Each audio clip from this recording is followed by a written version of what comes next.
Hey guys, Vermont Mapleview Farm back. I know it's been a while. We're headed out to Home Depot, picking up some wood. Finally trimming out the doors and the windows, which has been a long time coming. We're getting a late start today though, because we started out the day on the tractor, started clearing some of the paths that we were talking about, cutting in some of the new trails, and dragging down a little bit of logs for some firewood. So we're hitting Home Depot a little bit late, so we probably won't start trimming out till tomorrow, but we're getting all our supplies we need today. We'll do a little shop class on how I'm trimming out the windows and doors, the style I'm doing, milling the window stools myself, and milling some of the side pieces out of stock lumber. So we'll go over how we're gonna make all that and give you a little how-to. See you back in the shop, or see you back in the Home Depot.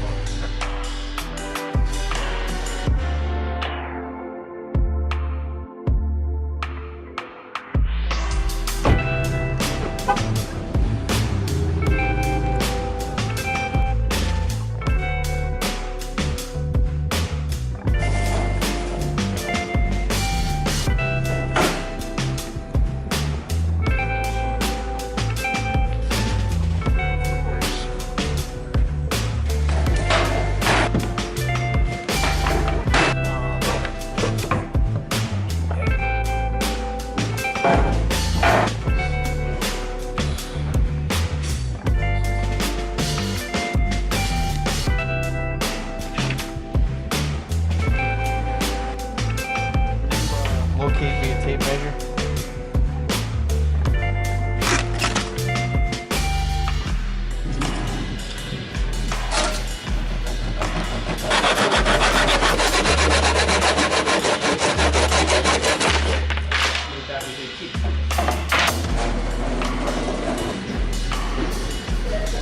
Thank you.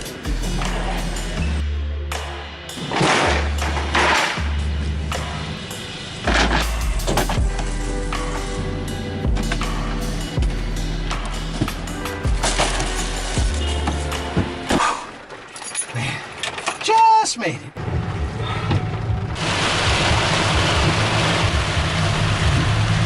This guy's like, forget it. All right, guys, so we just left Home Depot.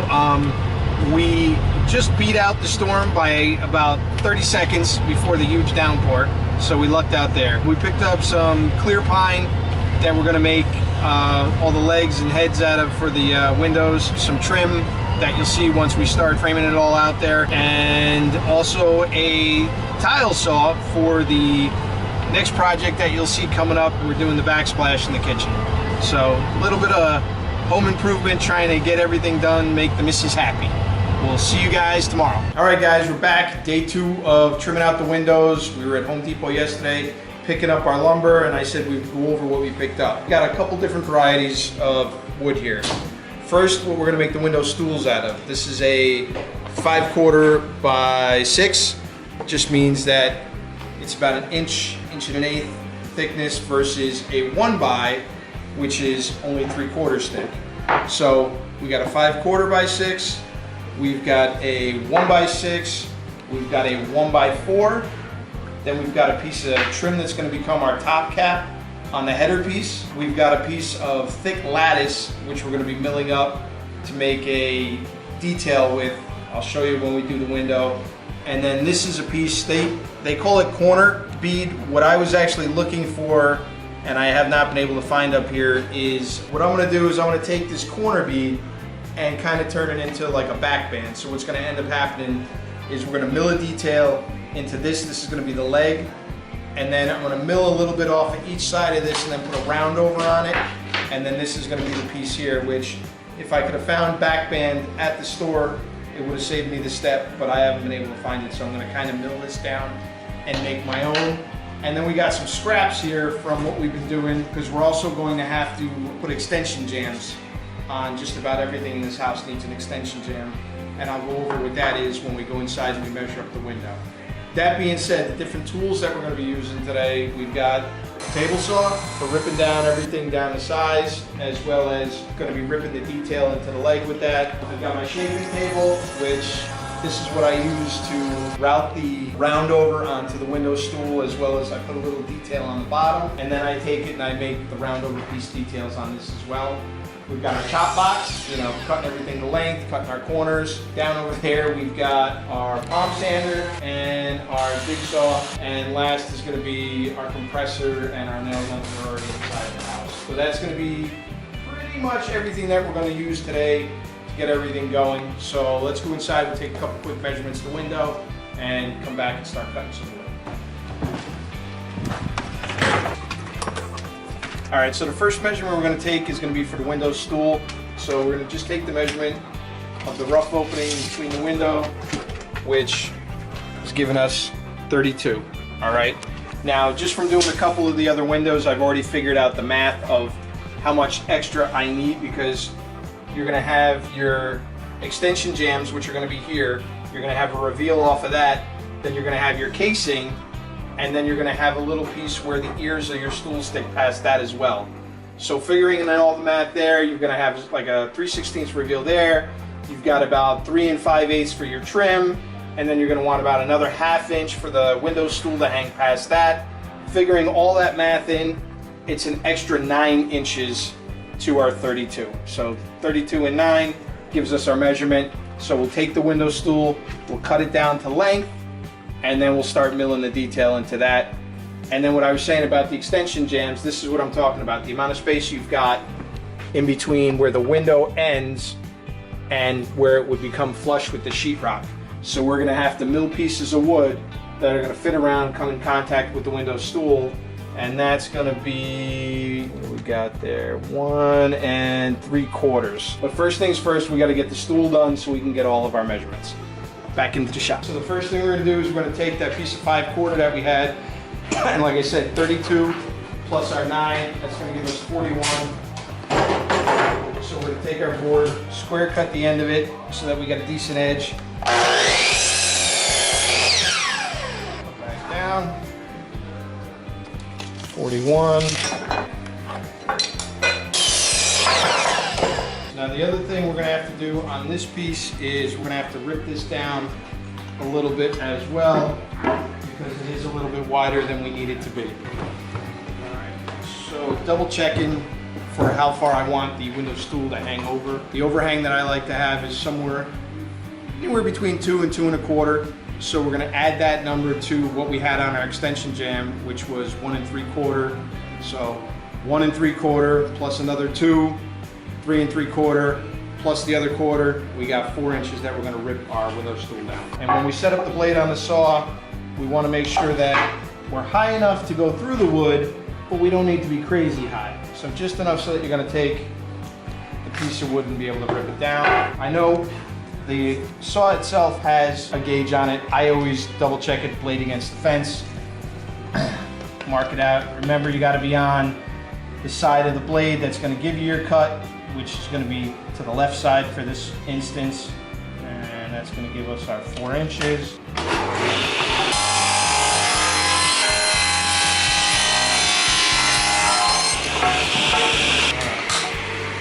Now we got to set up the shaping table to start to put the round over and the details onto that. All right, so I'm going to set up to try to get the round over. This is the round over that I got, that I'm looking for. So I'm going to play with the adjustments. Normally it wouldn't be a big deal. I would just have it set and I would leave it, but I keep swapping back and forth between 2 different bits to get the 2 different details, which is also this edge detail that I put on the bottom. So I have to kind of keep playing with it to get it the right place where I want it. So I'm going to just double check it before I put it onto my new piece of wood and see if we're kind of in the right place. Let's see what we get.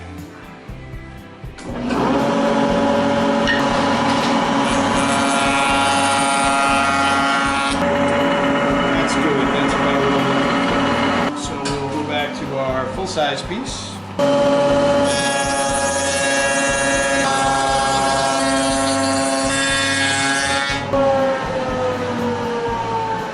The detail on the edges. And now we have to change bits. So we're going from a round over bit just to a beading bit, but we're only using a part of it. We're not going to use the whole detail on it. I just want to put that little edge onto the bottom.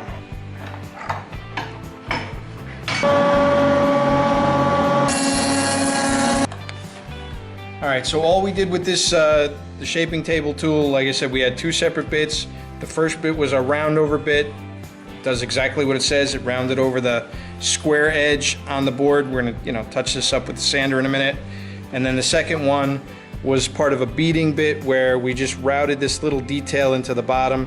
Again, a small detail, we probably don't need it. I just like that little bit of extra that's on the board when it's done.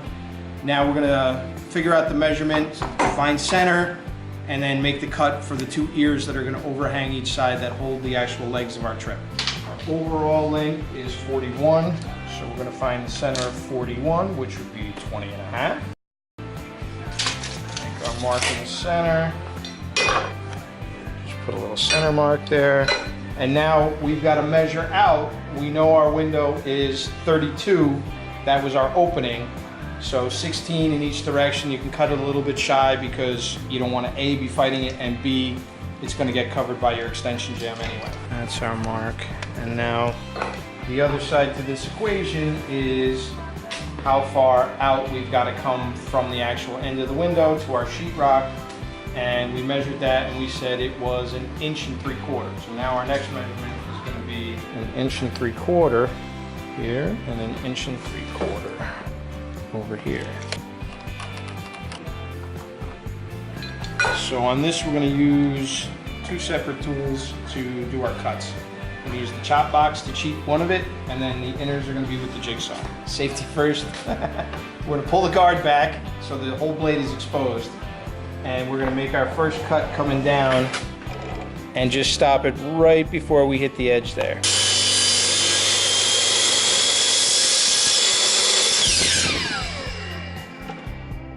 Side.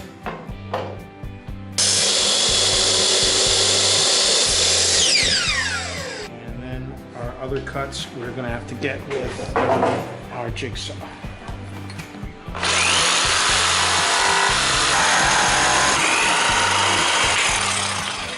That. Spin it around. Finish the cut. Get our sander.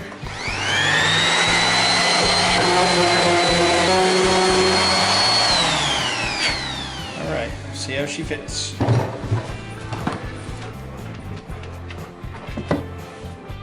So we got a little bit of a space, so we're gonna make that up a little bit by taking just a small sliver out of the back of this.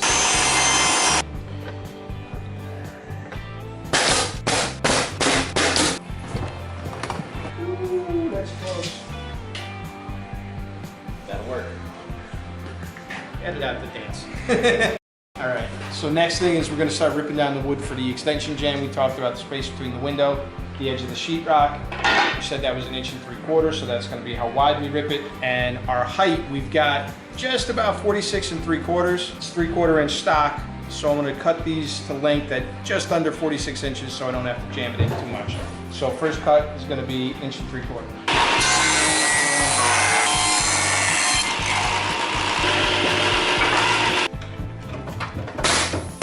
Just nailing together the pieces of extension jam before we put them up and in.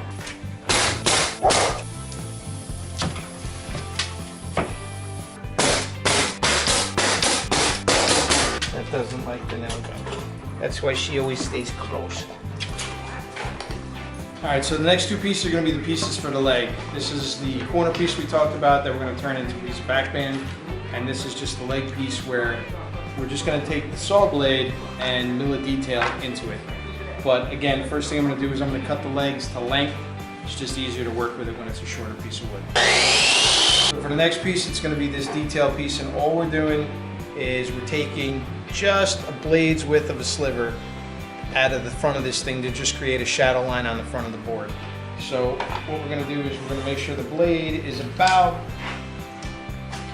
7/8 of an inch high, and then we've got to get the fence almost right up against the blade, which I know this is where I should have a sacrificial fence attached, but I don't. We're gonna be careful and try not to chew into our fence.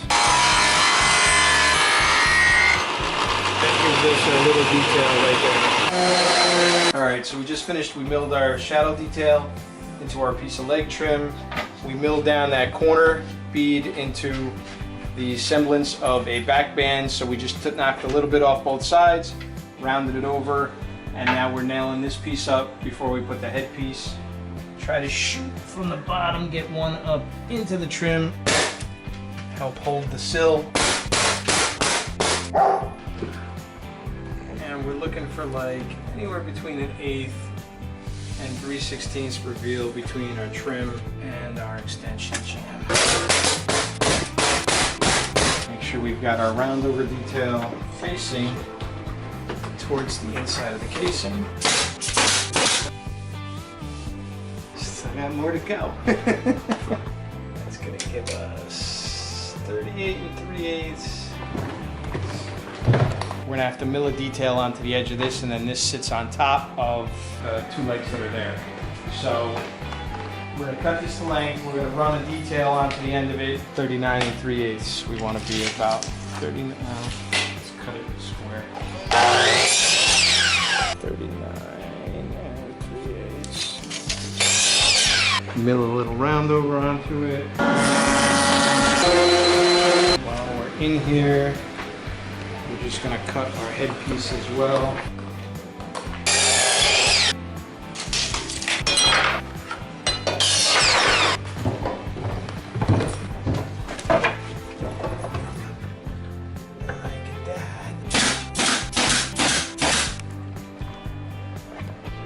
Is it done yet? Nope. That top piece? That top piece, and then we got to put the bottom piece.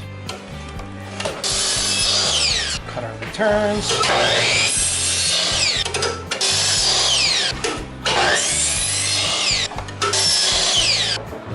Our headpiece is about 38 3/8 heavy, so the distance between the inside of our cuts is about 38 3/8 heavy.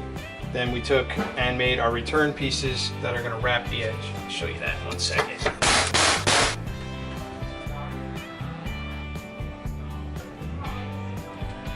What piece are you getting now? This is actually, people always refer to this as the window sill, or I'm sorry, they actually refer to the window stool, which is the shelfy part, as the window sill, but this is actually the sill piece that we're gonna make. All right, so we just finished, we milled the same matching detail onto our piece of window sill. We mitered both corners. We made the returns, and we're gonna glue those on in a second. And this is used A as a dressing, but B, it also helps support the window stool. So we're gonna get this up as tight as we can into place and then nail it. This is the last piece to finish this window, and then we will be done.